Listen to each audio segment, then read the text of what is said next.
our personnel. As far as the EU agreement is concerned, it's a 6-year agreement, but it is reviewed annually. We will review it and see what is working. And let us remember, the agreement is for only 2 species.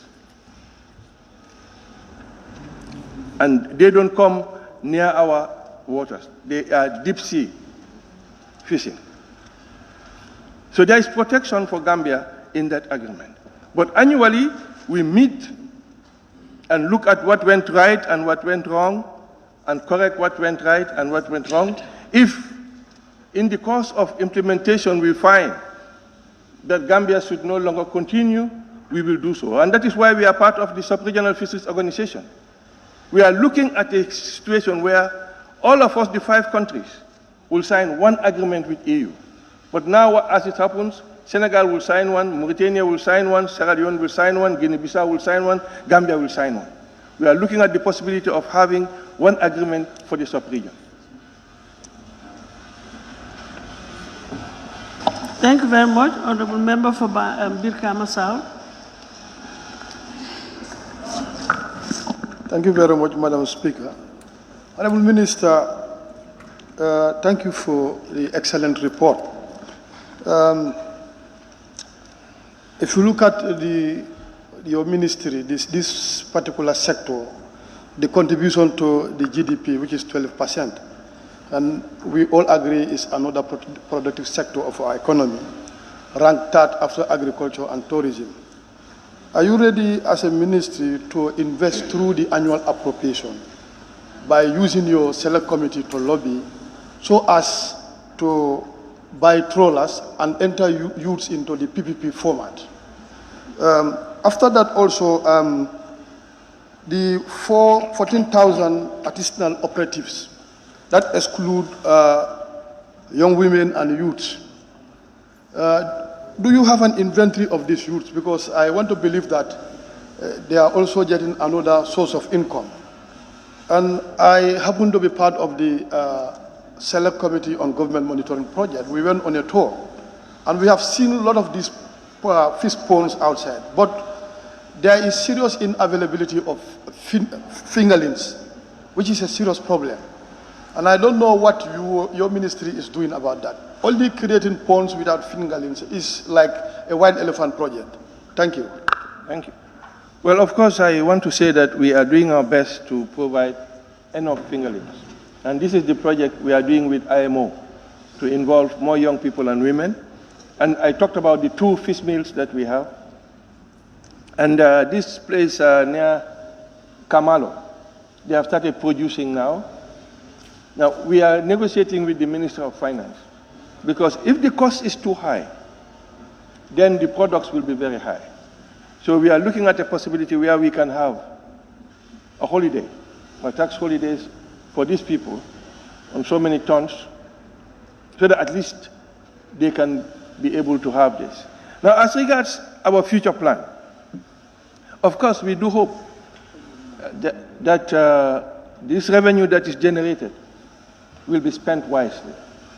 That is why we argued in Cabinet that though it is consolidated revenue, it should be ring-fenced to address fisheries issues.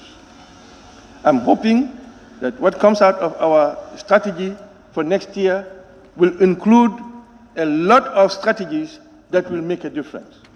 And we are hoping that the Minister of Finance will allow us to use those funds to be able to address the issues that are lacking in the industry.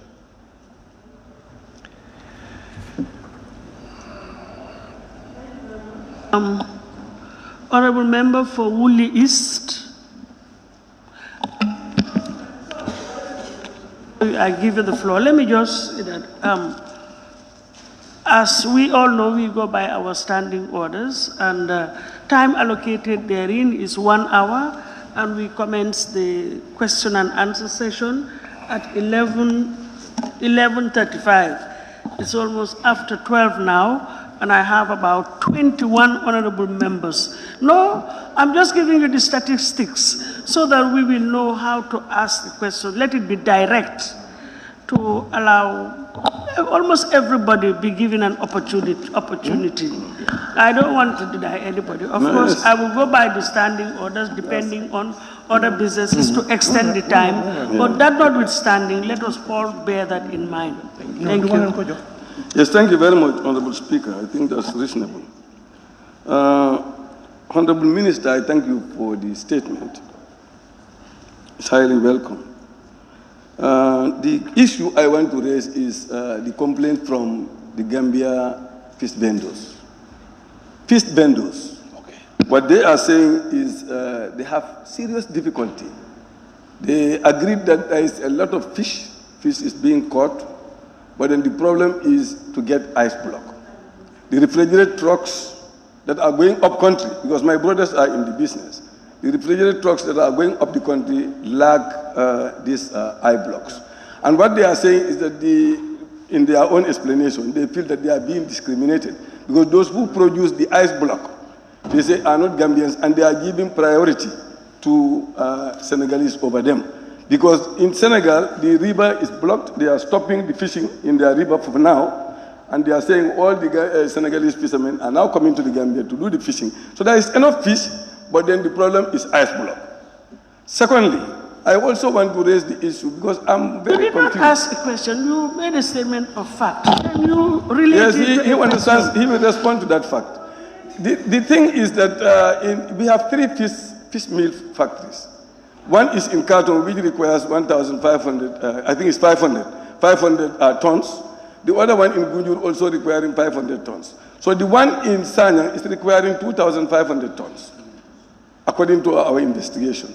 So is it that after all these fish mills take what is required, what they require, these yai boys still remain on the beach? Is that what you are telling us? That's what I want you to clarify. Thank you. Thank you. Well, I think you will recall, lamented the absence of Gambians in this industry. It is very important that we talk to our young men and women to get involved. Fisheries is a skill. You must learn how to fish, and you make a lot of money. The reason why other nationals are coming to the Gambia is because they are making money. But we have to encourage our own people, our young people, to get involved. And that's the only solution. Now, the fish mills have to be explained. When we came into office, when I was appointed, I find that we had 12 approvals for fish mill. Scientifically, we can have 5. I decided to reduce all of them to 3 to see the impact. I came to find out that the fish mill factories, they used to buy in the local market, and they used to have a lot of problems. So they decided now they will issue out contracts. So they don't deal with the local market anymore. They give out contracts to fishermen, and they say we want X tons, and they would provide those for them. I had to intervene one time when I said, you must give contract to Gambians. And they told me plainly, we want to, but these contracts we have, we agree with them. If there is enough fish, we are going to buy on this price. If there is less fish, we are going to buy on this price. The other people will accept, but the government says, no, we must negotiate that every time we come, the price changes. They don't have a guarantee of supply. So what they are doing, they are having contracts. I am happy that some Gambians are involved in that contract. They buy the fish from them, and the local market is left with the local market. You see, what we must always understand, there is a chain of beneficiaries in this fisheries industry. You have the women who are cooking to sell to the laborers. You have the laborers. You have the taxi drivers who will transport people back and forth. They all have a stake in this industry. So when we want to do something, we always have to consider how it will affect their lives. You talk about closing of the sea.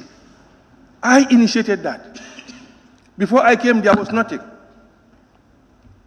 When COVID came, even the chief came to me and said, if you close, our people will suffer. So last year I said August. This year I said, it has reduced, let us do it in July. Because when you do this, take these decisions, you consider holistic a lot of issues, not only the interest of one section of the industry. I am trying, we are trying as a ministry and a department to bring these people together so that they see a better use of the catches. But it's difficult. Because like you said, the foreigners have their interest is money, they are here to make money. And for us to stop that, we must get Gambians to be involved. And I'm hoping, we are trying, this strategy we have of giving boats. We have even one of the boats is for teaching of Gambians to be fishermen. We will continue doing that to encourage more young people to be part of this. We are happy, for example, with the people in Banjul and another group in Bakau. There are Gambians that are involved and they are doing some good business. We are happy about that. We hope we can multiply this and make a big difference. Thank you very much. Nominated member, Honorable Jaite. Thank you very much. Honorable Minister, I'll take you right back to the main issue that brought us here today. The issue of the Sardinina fish, the Yaboi at the Tanje land inside. You have said that you are developing strategies. In all your answers, I don't find anything tangible. I really want to know, what would you do if something like this, for example, happens tomorrow? What is the strategy in place right now if something like this would happen tomorrow again? You also said in your answer that the Yaboi fish is not very valuable, and I disagree. Because Yaboi fish is what is used to make most of the time ketcha. And this ketcha, I've been in this business before, and this is the fish business that paid my fees throughout my studies in the UK. And this ketcha goes for £7 then at the time. This was 2010, 2011, per kilo. 1,000 kilos would give you £7,000. It's a lot of money. If there was a storage facilities where this could be kept, and the women involved in this business would be giving this fish, and they can process it and export it, that is a lot of income for the country and for those women. So if this should happen again, what is the strategy in place right now that would stop this from happening, that would avoid the loss? And the other part is the Senegal-Gambia agreement. You said when it was coming into force, there was no parliament. So how did it become an agreement? Because it is not an agreement unless it is ratified by parliament. So how come you are implementing an agreement that is not even an agreement? And we've had this discussion before, and I've urged you to bring this agreement to parliament so one could ratify it. Because it is illegal what you're doing right now. There is no agreement according to law. So really, I want you to give us tangible, and throughout your answers, you were saying, we would like Gambians to come, the private business people to come and invest. What exactly are you doing to encourage this after 4 years, nearly 5 years? Something tangible that you have done to say, we have made this money, this much money out of fishing. Let us give this to Gambians, encourage them to be involved. What is the tangible things you have done? That is what I want to know, because I'm really not convinced with all these excuses back.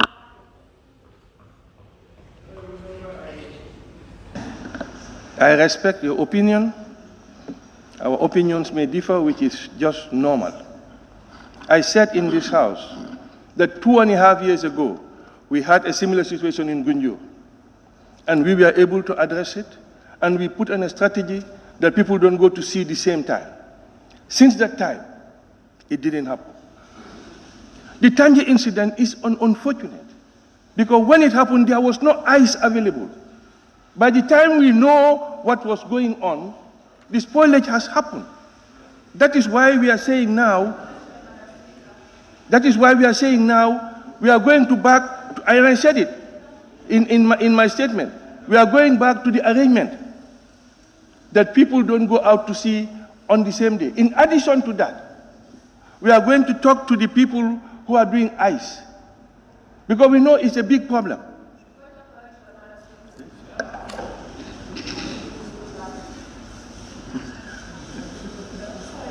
Madam Speaker, if I can just clarify for this question to be answered once and for all. Sorry. I just want to clarify my question so he understands, so he can answer it once and for all. Just a point of... See, if you make a long preamble, by the time you get to the question, it's gone. So okay, so let me just clarify, because this issue is really important. My question is, if the incident should happen again tomorrow, what is the strategy in place? It's not we are talking to the women about ICE, we are talking. What can you do? What is the strategy right now that if this incident happens again tomorrow, we will not suffer those losses? That's very simple. I told you that we have a strategy of people not going to sea at the same time. That's one. Two, if it does happen, members of the committees will call each other to say there is fish here and people can go and buy. Unfortunately, when this happened, that didn't happen. It happened on the evening. There was no ice and people were not called to come and buy. When the people who were there bought everything they could, unfortunately, they cannot keep it.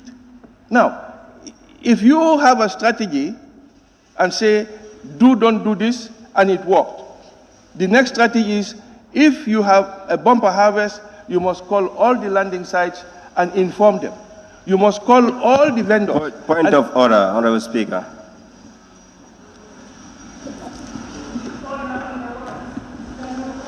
Yes? Yes, clause 32B.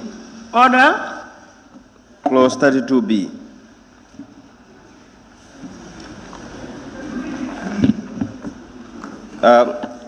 Honorable Speaker, clause 32B. Yes, permissible interruption. To elucidate on a point of clarification. So I want the Honorable Minister to clarify something for me, if you permit.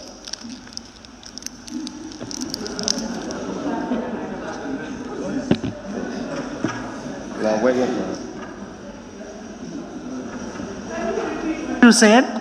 I said to elucidate on a point of clarification. So I want something to be clarified by me, if you permit me, ma. No, the Honorable, with all due respect, the Honorable Minister is responding to a question. Yes, it's true that. It's true that respond. Let him respond to the. If you want to ask a question, you have all right to ask. Your name is on the list, I think. Yeah, I know the Honorable Speaker, but this is a point. Thank you. Overrule the question. Thank you, Honorable. Can you? Well, see, like I said, a strategy is in place that if this should occur again, it will not happen this way. And I've told this House, even in my report, one step that we had agreed over 2.5 years ago, and now when this thing happened, we are working together to develop a strategy that we will share with all the committees, each landing site, that when there's something happen like this, make sure the other landing sites know so that they can come and buy the fish. Now, as regards ICE, we are not in the private sector. There is a very limited control that we have in that. We will continue to encourage. And let me say this, encouraging people doesn't mean that you force them to do something. People have their money to invest. All I can do is to say on radio and television, I only got one Gambian who now has come and bought 2 trawlers since I started 4 years ago to encourage Gambians to be involved. And I'm happy about that. And I'm hoping more Gambians will join him. But it doesn't mean that when I say it here, tomorrow I will see droves of Gambians coming to join. No, I don't think it works that way, because it deals with financing. I talk about the cost of fuel. I talk about interest rates. When you want to go to business, you want to make money. You don't go into the business to lose money. And so when we call, we expect the Gambians to answer to the call, come to us, and we see how best we can support them. Thank you very much. Again, let's bear in mind the time factor. We've exceeded our 1 hour, but I said in view of the fact that there are quite a number of honorable members who want to ask questions, I will use my discretion to extend the time. But please, let us also be realistic, give an opportunity to everybody. Thank you. Honorable member for Kiang East. My question is not answered. The Senegal-Gambia agreement part was omitted. I said, I asked the question in relation to the agreement, the Senegalo-Gambia agreement. It must have been your first question then. Yes, he omitted. It was omitted. He didn't respond. That's why I said that if the preamble is long, by the time you come to respond, it would have escaped your mind. So, Honorable, I think she raised a question with regards to the agreement. You see, I think we sometimes forget. This is not the first time I'm talking about the Senegalo-Gambian in this house. And I promised I was getting my staff to bring it to the appropriate committee for discussion. Unfortunately, it is now at the end of the agreement. Now it's time to renew the agreement. I will again say it, we will give you a copy, and once we look at a new agreement, it will follow the due process that Parliament will look at it and address it.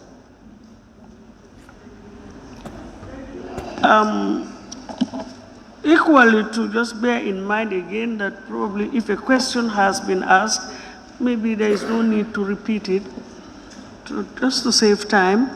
Honorable Member for Kiang East, is it? Yes, Kiang East. Okay, thank you, Honorable Minister. Thank you, Honorable Minister for Fisheries, for the report. However, the report failed to capture one of the major issues that is affecting the fishing sector, which is, of course, the activities of foreign activities in our waters. The report is completely silent on it, and I would like to know what your ministry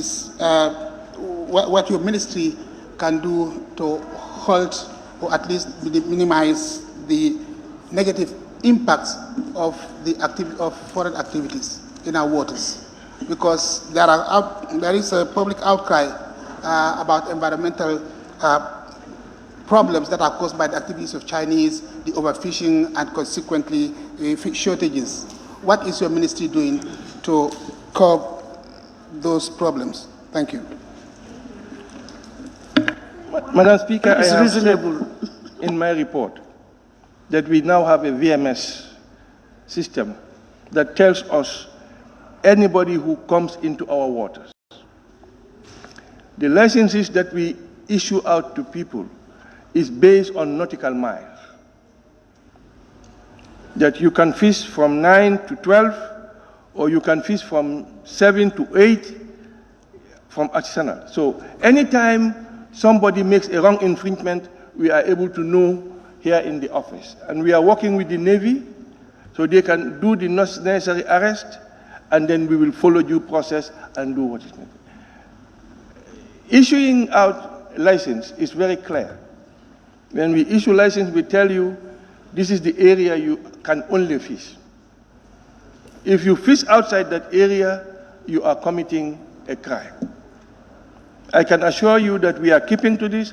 Now, particularly, since we have the VMS, we have transponders fitted in all the vessels that we are licensing, and we can tell any time, any day where they are. And the speed of the trawler tells us whether they are fishing or they are not fishing.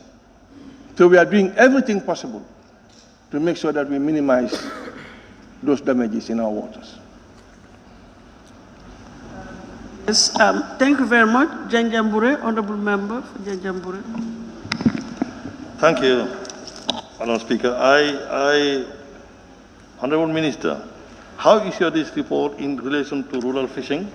How? Your report, how is it in relation to rural fishing? Fishing in the rural areas, considering that we have been receiving a lot of complaints from our rural fishermen that there are foreigners who are using improper gears in the rural areas. My second concern is, I was in Bakau to buy fish, and the type of bong that they were bringing were so small, and I asked whether there was a fisheries officer, and you'll be surprised to hear what they say, that even if they bring whatever, the fisheries officer would not say anything about it. So if you are not aware, this is an information that I'm giving you now. Thank you. Well, Honorable Member, I talked about rural fishing. And I talked about illegal fishing that is happening there. We are even looking into a provision that we don't allow foreign fishermen to come and fish in the rural area. But, like I said, it has some implications. Because of our membership of ECOWAS, we have to be very careful when we legislate. We are looking into this, and I said it in my report. It's one of the harmful practices that is happening in IUU. We hope we will have the cooperation. But I think you also know that whatever we have tried to do is always frustrated by Gambians. Because when these foreign fishermen come to the village, they go and get a nyatigi, and they will give fish to the nyatigi and whatever every day. So when they commit a crime, it's difficult for the community because the nyatigi is always a high-level person. It's difficult for the community to do something. Now, these are the realities of life. And of course, you know, our staff, they also have a limit. We respect adults and elders. So there is a limit to what we can do. But that's why we are saying we are going to see whether we can stop them from coming. I think that would be the best if we can have a moratorium for 1-2 years, if we can do it, because we have to be advised by the Justice Minister whether that is possible or not. If we can do it, that would be the best move we think can happen. Thank you very much. Honorable Member nominated Ndayasin. Thank you very much, Honorable Minister. In his report, he stated about this fish being spoiled. And then what mechanisms are put in place in case those fishes are spoiled? Because here, the fish, you can use it either way. Even if it is spoiled, you can do something about it. Are there any mechanisms put in place? Because if you go to other countries, even the shrimps, you take up the shell and you dry it and you powder it and then you do it with something. The same thing happens to these fish, especially the yaboy. So what mechanisms are put in place? Thank you, Honorable Member. The mechanisms in place is that the people who are involved in drying fish, the people who are involved in smoking fish, would buy this fish, and also it will be taken to the local market and it will be transported up country. I explained that what happened in Tanje was a one-off, and we hope it will not happen again. But these are the strategies. But when the people who are buying to make business tells you, I cannot buy more, you don't have a choice. And preserving the yaboy, I am not a woman, I know it's very difficult. Because if you don't have enough ice, you are in trouble. And that is why we had, unfortunately, this incident.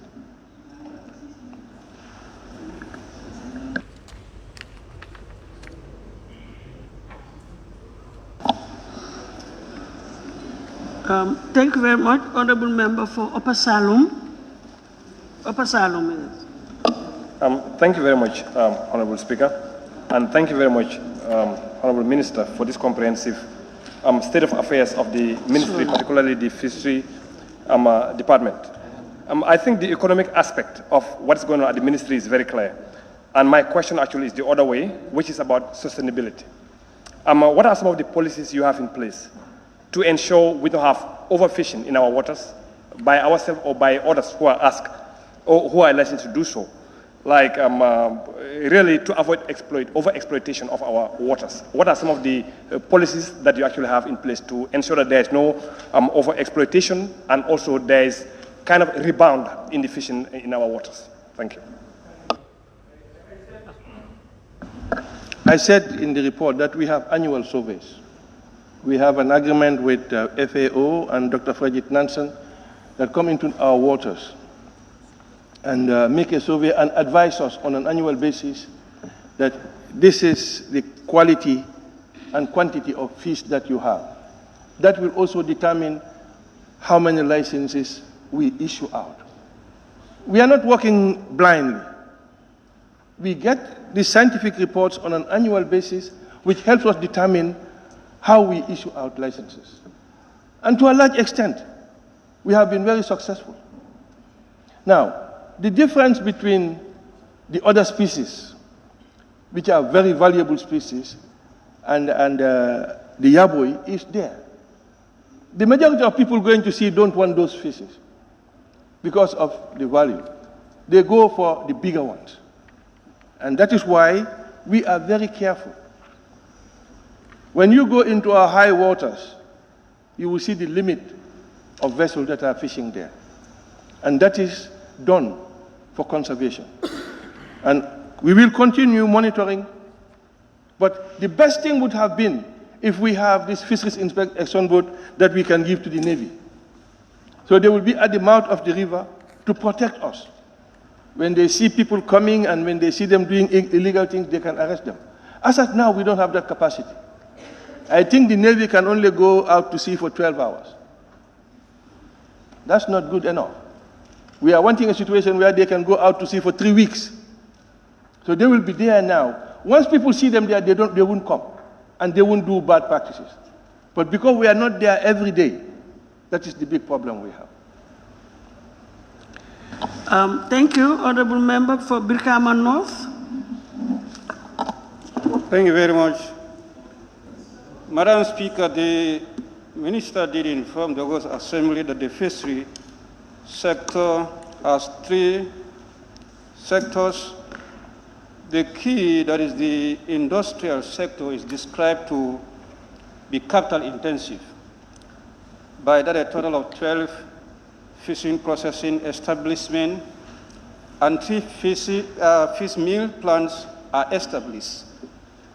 My questions are, how many of these are Gambian-owned and managed?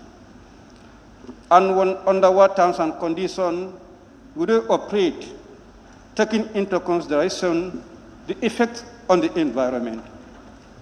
And since 2017, do you receive adverse complaints on their operation or the environmental concerns from the communities? If so, what action had your ministry taken to address those concerns? Thank you.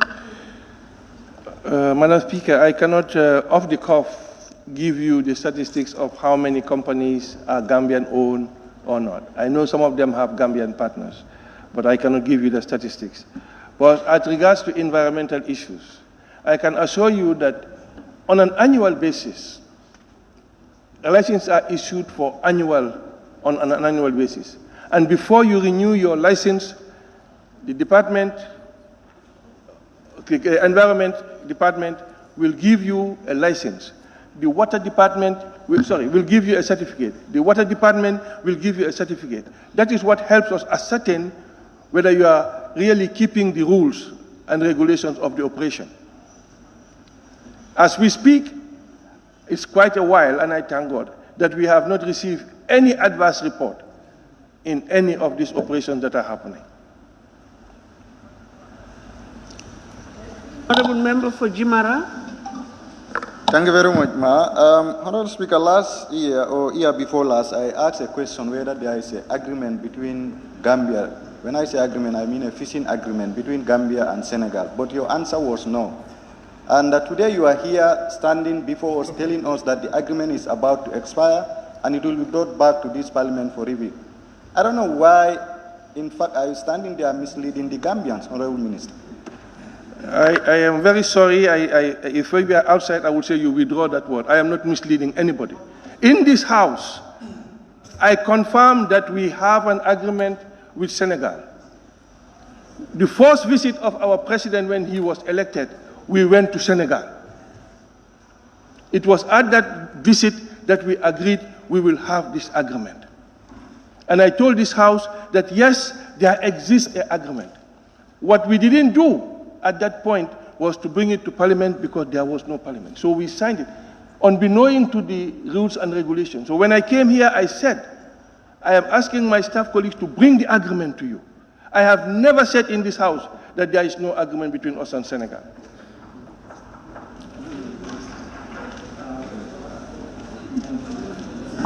Point of order.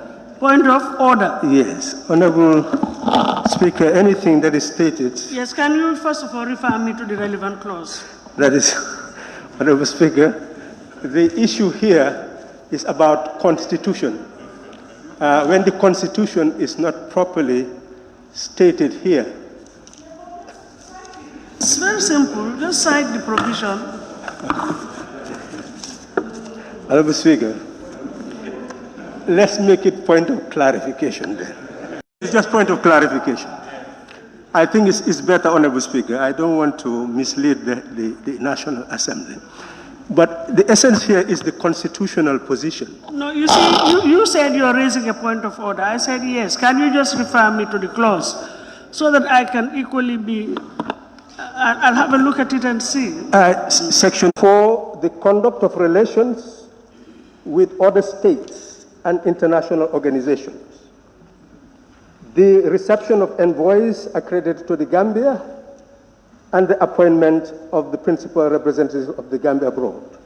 The negotiation, the emphasis, Honorable Speaker, and subject to ratification by the National Assembly, the conclusion of treaties and other international agreements. No international agreement can be concluded without ratification by the National Assembly. It can begin, you can sign, but unless it is ratified, it is not law. That is the position of the Constitution. That is why it is said that agreement is not law.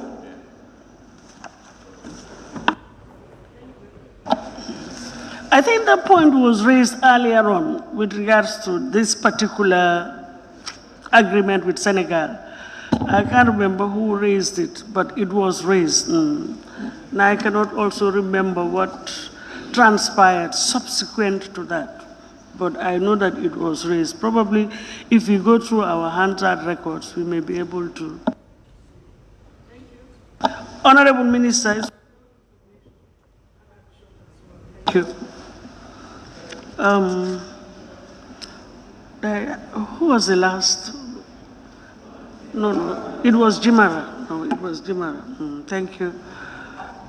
Thank you very much. Honorable Member for Jara West. Thank you, Madam Speaker. I think an answer will be provided for every question. But in the first place, I want to agree with the honorable member who made the request that we either had a hard work committee on this issue or the Environment Committee and any other relevant committee to join them and look into this report. Because there are so many things in this report. Probably a very short question and short answer may not be able to solve the problem. But my issue, Honorable Speaker, is the monitoring.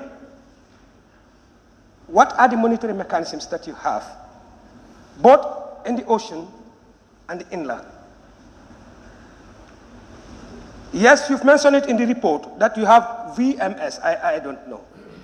But what about the Gambian River, where there is the only place where the fish has to go for breeding?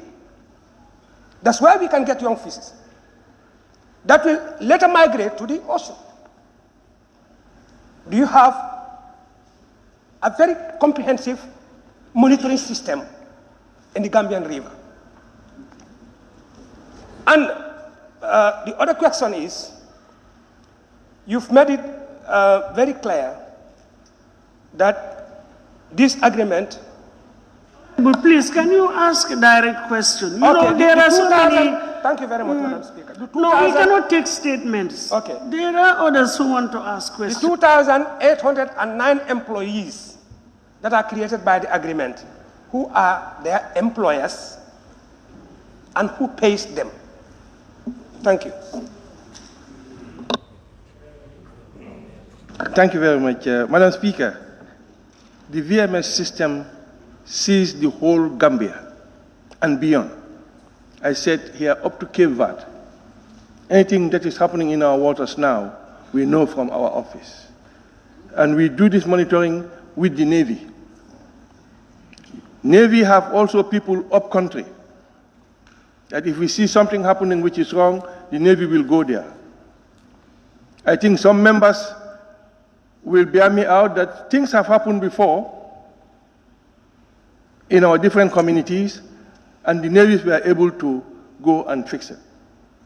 So the monitoring system now that we have is very, very efficient. What we don't have yet is the vessel that will go out to sea for a long time. Now, as regards the payment, obviously the employer pays the employee. If you are working in a boat, the agent of the boat will pay you. And that is what is happening everywhere. Thank you very much. Lower Badibu, Honorable Member for Lower Badibu. Thank you, Honorable Speaker. Honorable Speaker, I want to ask the Honorable Minister. In his statement, he said they annually meet with the EU fishing agreement issue to see what went wrong and what went right. I would like him to share with us what are the things that went right. And again, Honorable House, that the agreement that you yourself have said you have made with Senegal through your ministry, would you be able to bring that agreement before this House for ratification, or we move for a motion to stop the Senegalese from fishing our water? What is your position in that? What would you take? Thank you. I fully agree, having listened to what was said here, that an agreement, unless ratified by Parliament, is not an agreement. So I consider that is an infringement at the moment. And I will make sure that I will liaise with the Minister of Justice to see that we do the right thing. I apologize, because we have discussed this thing over and over here. And I was still maintaining that we have an agreement, but we had the agreement before Parliament came into being. But now I am quite sure that there is need for us to bring that agreement to you, and I promise we are going to do exactly that. The second point you raised, I can't remember. Sorry, yes, okay. The annual reviews. Annual reviews touches on the different aspects of the agreement.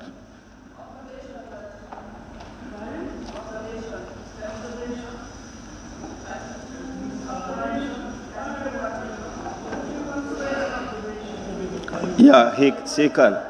Madam Speaker, the honourable member raised an important issue and supported by, as previously alluded by honourable member for Serekunda.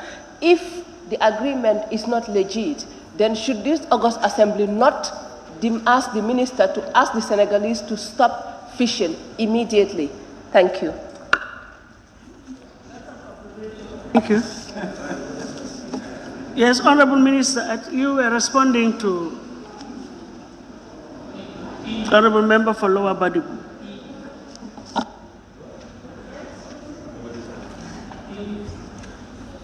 My question was, Honourable Speaker, is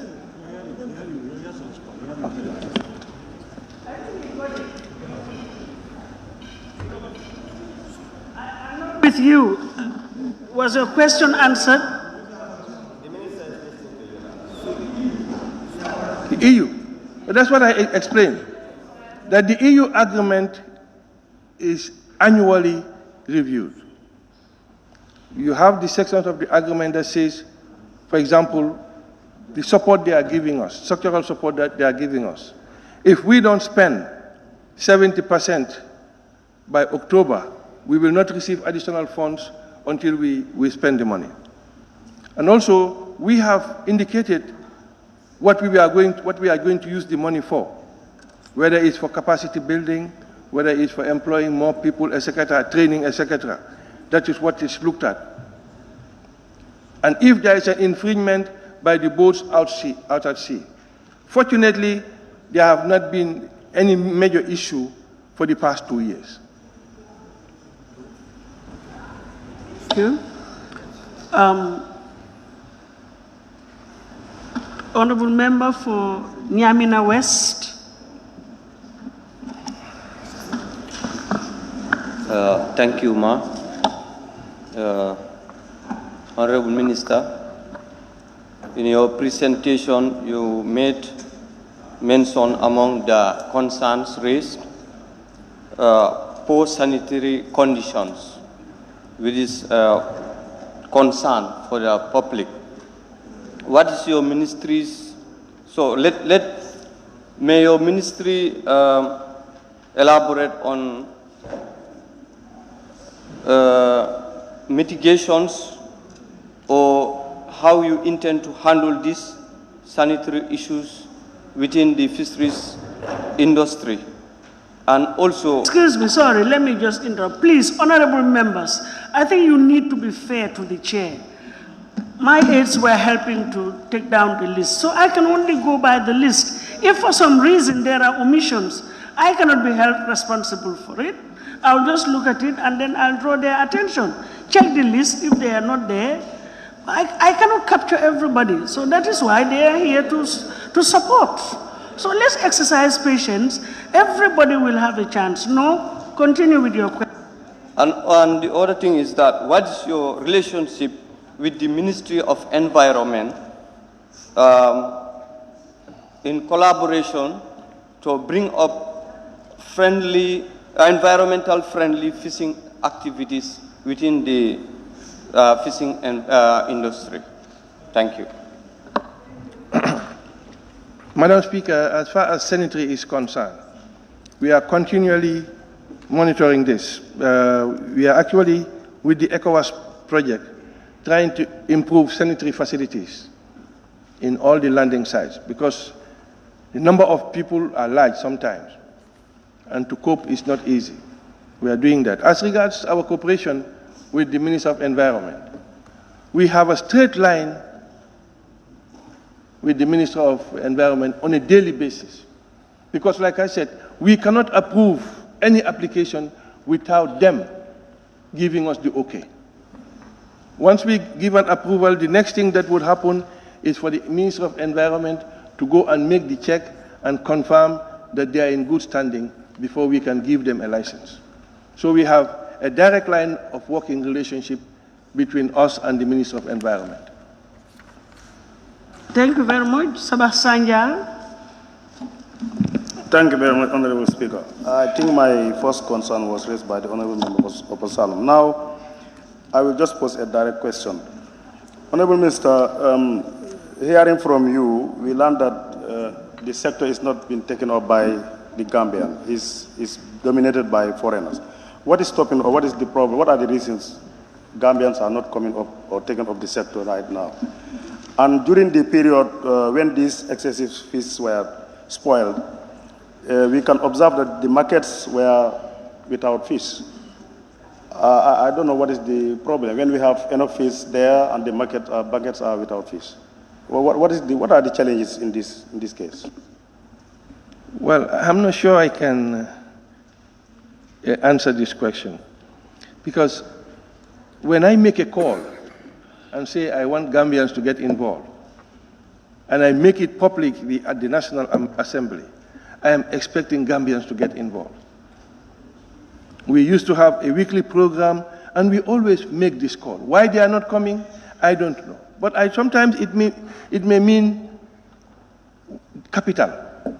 And I said in my report that money is expensive because of the rate of exchange. That is maybe one reason, but I cannot give you any reason why. As regards the market not having fish, again, I cannot tell you because these middlemen who are buying fish and selling, they sell for better profit. So we cannot control, the Fisheries Department cannot control that. They will go and sell where they have a better profit. Thank you very much, Honorable Member for Olyundum.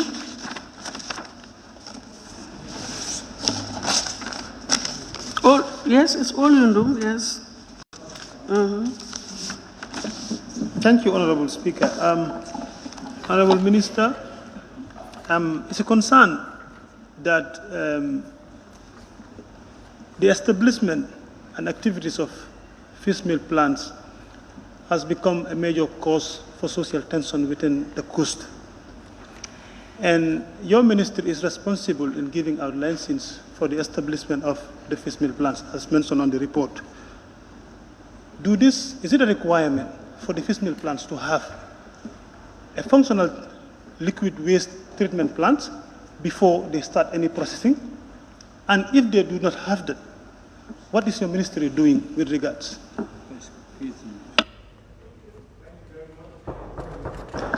I have said here before that even if I don't like the fish meal plants, there is nothing I can do, because these fish meal plants were established before our government came. And there are rules and regulations that governs a company. And I don't think any one of us will encourage against going out for litigation and paying a lot of money. But what is really cardinal in this? Annually, the Environment Office and the Water Office will give certification to these people. I recall maybe 18 months, 2 years ago, when there was a problem at the fish mill, dealing with the water plant, the water treatment plant. The fish mill was closed by the environment until they erected a water treatment plant. So if there is any issue, sometimes what is sad is that people say what they want and they put it out there. And some of us think it is true and we want people to act on them. We cannot do that. If somebody can give us a report, we will automatically send people to go out and verify. And if it is true, we will take action. But frankly, I have said here in this house, we cannot run an office by social media, because everything that is happening out there, if you want to deal with on a daily basis, you will not do your work.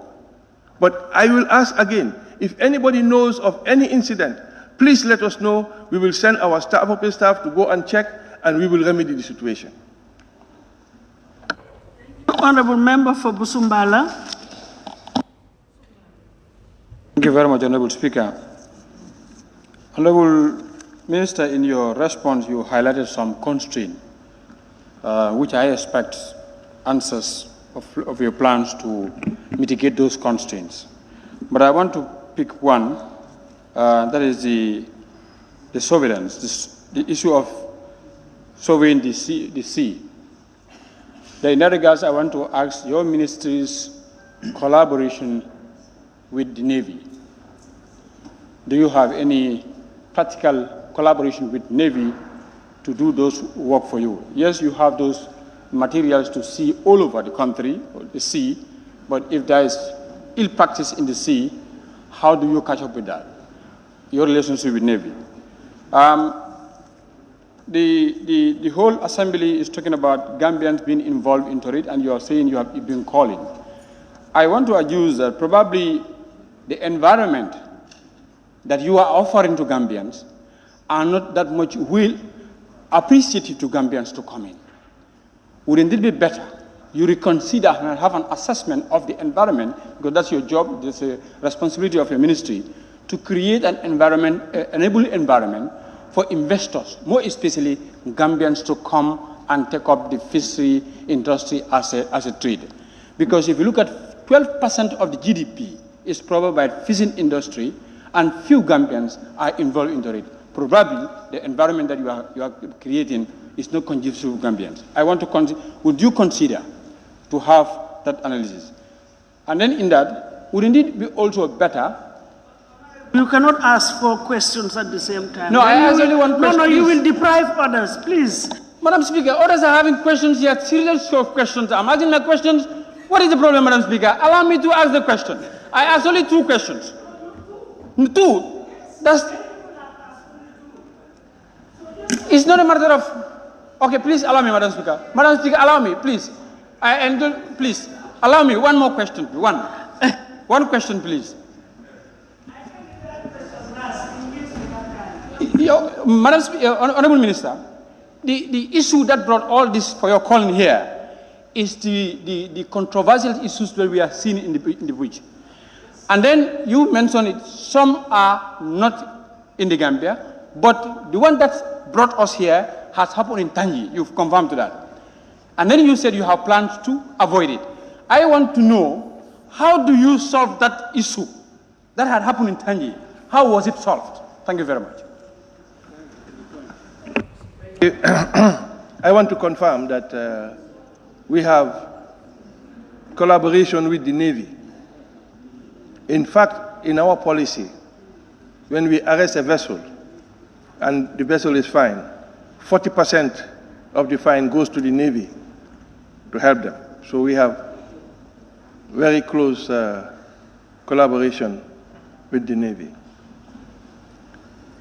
Your questions that deals with what we are going to do, and I've said it here again over and over, it will be a repetition.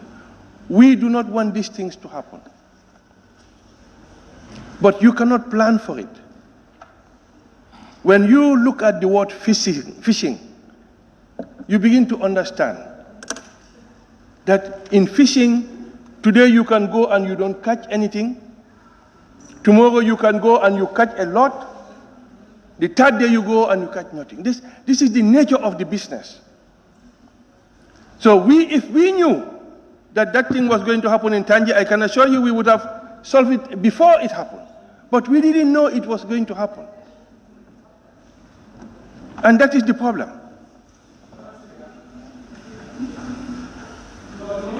No, honorable member. What is the question again? No, please respect my decision. Honorable member for Jara. No, the minister is on his, no, he doesn't finish my question. I said the way he is answering, that's not what I asked. Yeah. I think I asked about three questions. Yeah. But the way he wants to answer the question, you have been saying that one. I said, how do you solve the issue? I will take the last one. How do you solve? For me, that was the last question, yes. Honorable, I think for me the very important question is the issue of the, is it the spoilage? Probably what transpired at Tangi. Yes. And that is the reason, the main reason, mark my words, the main reason why the Honorable Minister is summoned here. So let him respond to that question. No, he is trying to say to avoid it. I said no. If he's going to answer my question, how do you solve that incident? How was it solved? That's what I want. No. Not to avoid, yes. Honorable. Yes. Let me say this again. This thing happened on Friday the 18th. I said in my report, we have a lot of spoilage and that is regretted. So how can we solve it other than it is spoiled? That is what exactly happened. There was a bumper harvest. People bought what they can, and what they could not buy, they left it there. And it gets spoiled. I don't know what other answer I can give. I think the question they are asking, the honorable members are asking is, what strategies do you have in place to avoid? What was your question? What was the question? You see, you are taking too much time. Oh, sorry for that. Sorry, I want clarity. I'm sorry for that, but I want clarity. Honorable Minister, from your answer, or from what you are trying to explain, you are telling us that the spoiled fish are now still lying along the ozone? What do you do with those fish? That's what I want to know. I'm sorry, maybe I'm not understanding. When this thing happened on Friday, and we saw those pictures, on Saturday morning, we dispatched our officers to go not only to Tangi, to all the fish landing sites to check. When they came back, they gave us a report that it was only in Tangi. And the spoiled fish, what they did was to dig a hole and put it there.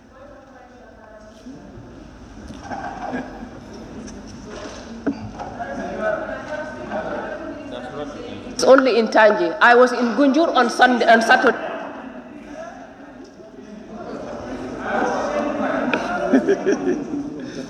Thank you. Please, thank you. Can I help Let us the not minister? just jump up. Can I help the minister? Let's respect the decorum. Thank you. Honorable member for Jara Central. Where is Jara Central, okay. Thank you very much, Honorable Speaker. Honorable Minister, I would want to know what is your ministry doing in addressing the issue of the irresponsible fishing methods? Thank you. Well, IUU is always a big problem, not only for the Gambia, but for the whole world. And you have strategies. VMS is one. You need to have a fisheries inspection vessel that would go the length and breadth of the country and stay out there to make sure that people... Then we have the inland fishing issue. I've said the inland fishing issue, we are looking at remedies, one of which will be to have a moratorium that we don't allow them to come, but that has legal implications. When we finalize this with the Minister of Justice, we will bring it to Parliament and get it legislated. Because we cannot just say don't come, because like I said, we have other agreements that we must honor, like agreements like what we have with ECOWAS. Thank you. Fonyi Bintankaran Lai. Thank you very much, Honorable Speaker. Honorable Speaker, the Honorable Minister do inform us that the EU agreement is only about 2 species and they fish in deep waters. My question is, do you have any mechanism or capacity in monitoring those fishing vessels in deep waters? And if yes, can you tell us what type of monitoring? And if no, why do you go into an agreement whereby you know you cannot monitor? Well, when you go into an agreement, you monitor from day one. We employ observers in these vessels. They observe the catches and they send their returns to us. They send their returns to EU. When this House considered this agreement, it was clear. We even agreed on the tonnage and say if they catch less, they will not pay us. If they catch more, they will pay. So all these vessels that are licensed, on a daily basis, the observer will give us indication as to what the catches are. That's how you monitor any fisheries agreement that you have. Thank you. Honorable Member for Talinding. Thank you. Honorable Minister, going through your answer, you mentioned that you confine some fishermen into shift base so that recurrence will not happen. Did your ministry have any other plan to revoke the license of fishermen whose negligence such happen? 2, you mentioned some donor partners like EU, FAO, among others, who are supporting your line ministry to complement your effort. And looking at the self-gain revenue of your ministry under license and some other arrest vessels, do you have any plan to invest more in the fishing sector?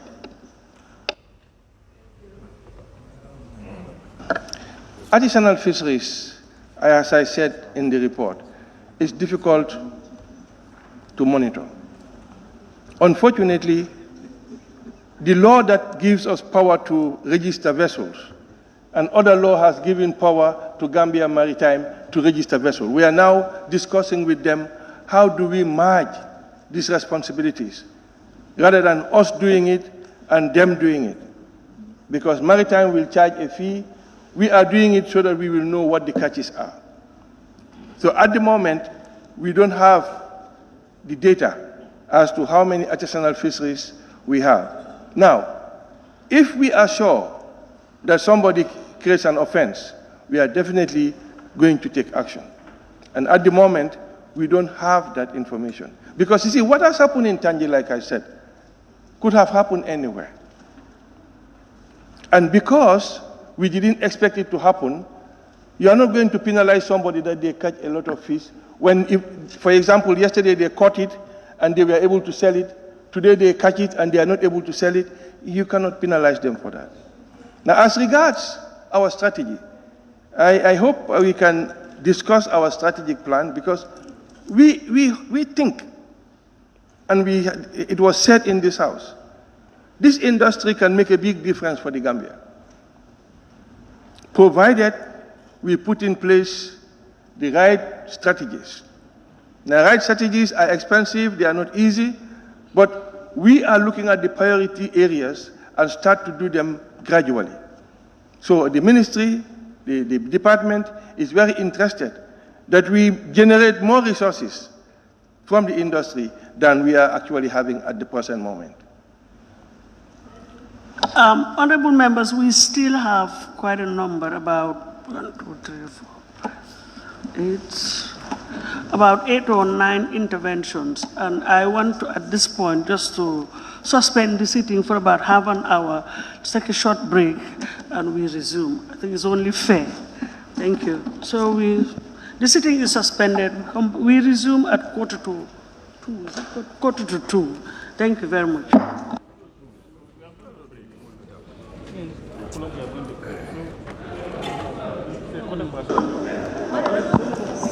Yes, if you can break 1 for 2 o'clock, we go. Okay.